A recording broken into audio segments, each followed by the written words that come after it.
बस सांस लेना मानो 50 सिगरेट्स दिन के स्मोक करने के बराबर है। एक माँ है जो वक्त से पहले चली गई, एक बच्चा है जो खास के खेलने पे मजबूर है, टूटी सड़कें हवा में डस्ट उड़ाती हैं, रेजिडेंशियल एरियाज में आज भी बर्निंग होती है वेस्ट की। चाहे आप नेता हो या जनता, चाहे आप अमीर हो या गरीब, सबको इसी हवा में सांस लेनी है।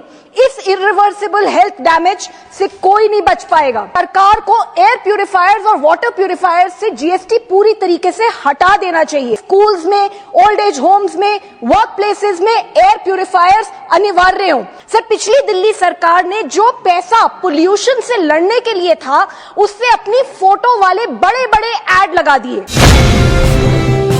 सबसे बड़ी चिंता का विषय है कि दिल्ली देश की राजधानी दुनिया की सबसे पोल्यूटेड कैपिटल बन गई है।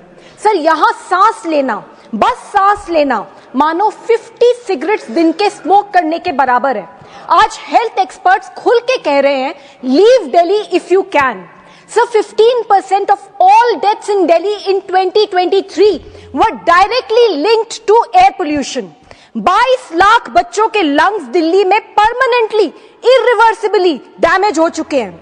सर, ये सिर्फ नंबर्स नहीं है, हर एक नंबर के पीछे एक माँ है जो वक्त से पहले चली गई, एक बच्चा है जो खास के खेलने पे मजबूर है। सर, एक मजदूर है जिसको सुबह से शाम तक उसी जहरीली हवा में काम करना पड़ रहा है। सर, 2025 के पूरे साल में एक भी गुड एयर क्वालिटी का दिन नहीं आया। सर, ये सिर्फ पब्लिक हेल्थ इमरजेंसी नहीं है, ये एक ऑनगोइंग क्राइम है दिल्ली वासियों के खिलाफ।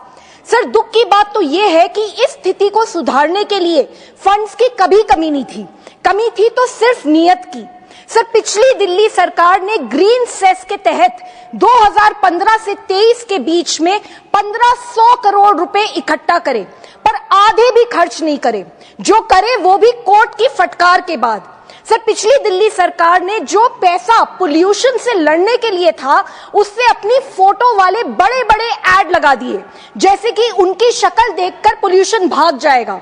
सर, पोल्यूशन एड से थोड़ी ना कम होगा, इसको कम करने के लिए होलिस्टिक लॉन्ग टर्म प्लानिंग करनी होगी।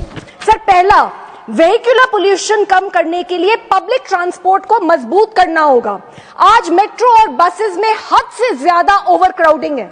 सुप्रीम कोर्ट ने 1998 में आदेश दिए थे कि दिल्ली को 10,000 बसेस चाहिए। आज 2025 में दिल्ली में सिर्फ 5,000 बसेस हैं, और ये तब है जब वेहिकुलर एमिशंस दिल्ली के पोल्यूशन का 2/3 हिस्सा है।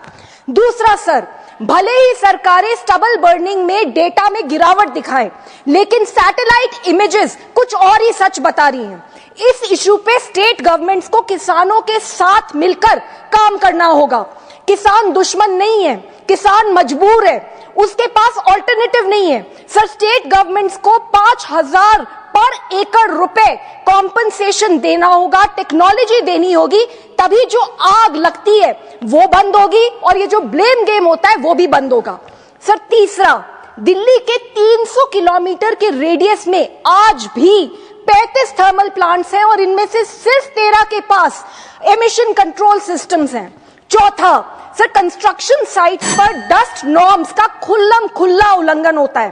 टूटी सड़कें हवा में डस्ट उड़ाती हैं, रेजिडेंशियल एरियाज में आज भी बर्निंग होती है वेस्ट की। PM 2.5 दिल्ली में एवरेज 200 तक पहुंच जाता है, जबकि WHO के अकॉर्डिंग सेफ लिमिट्स 40 गुना से भी कम है इसके। एंड हम ग्रैप 1, 2, 3, 4 इसी में उलझे रह जाते हैं। Sir, air purifiers and N95 mask cannot be our new normal. चाहे आप नेता हो या जनता, चाहे आप अमीर हो या गरीब, सबको इसी हवा में सांस लेनी है। इस इरिवर्सिबल हेल्थ डैमेज से कोई नहीं बच पाएगा। आ गई आपकी बात। सर, इसीलिए मैं मांग करती हूं कि CAQM को ऑटोनोमस बनाया जाए। सर, उसे ब्यूरोक्रेटिक क्लचेस से मुक्त किया जाए, एक्सपर्ट्स उसे लीड करें, उसको संसाधन दिए जाए और उसे स्पेशल बजट दिया जाए 10,000 करोड़ का। उसका सिर्फ एक ही टारगेट होना चाहिए सर, कि दिल्ली NCR में पोल्यूशन पूरी तरीके से खत्म करें। सर, हम सबको सभी सरकारों को, पार्लियामेंट को और पूरे समाज को मिलकर एयर पोल्यूशन पे वॉर फुटिंग से काम करना होगा। और सर, जब तक हम पोल्यूशन पे विजय नहीं पाते तब तक कम से कम सरकार को एयर प्यूरिफायर्स और वाटर प्यूरिफायर्स से जीएसटी पूरी तरीके से हटा देना चाहिए और ऑर्डर्स होने चाहिए कि स्कूल्स में, ओल्ड एज होम्स में, वर्क प्लेसेस में एयर प्यूरिफायर्स अनिवार्य हों। सर, ये लड़ाई हमें हर हाल में जीतनी होगी, क्योंकि ये हमारी सांसों की लड़ाई है, हमारे बच्चों की लड़ाई है, हमारे भविष्य की लड़ाई है और हमारे अस्तित्व की लड़ाई है।